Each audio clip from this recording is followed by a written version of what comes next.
Hello, my name is Jason Chantry, and this is the math quiz assignment.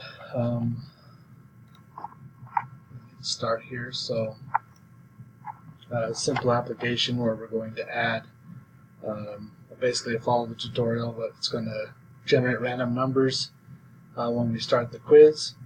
We have the date up here as required, time left as we start the quiz. We have 30 seconds.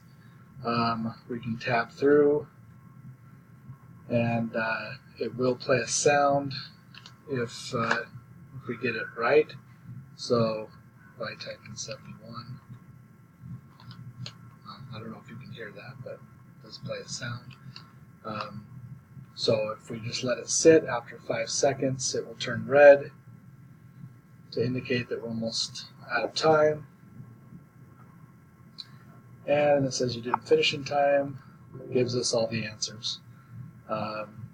If we do everything, I'm going to get my calculator out because I'm just not that good at math. So we'll start it again.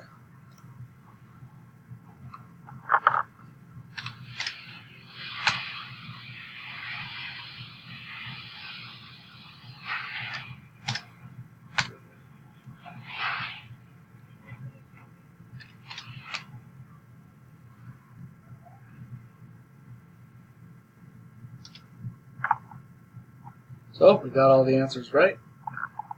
Let us know. Stop the timer. We can start the quiz again. So that's my demonstration, and I'll put a link to my GitHub repository so you can see the code there. Thank you.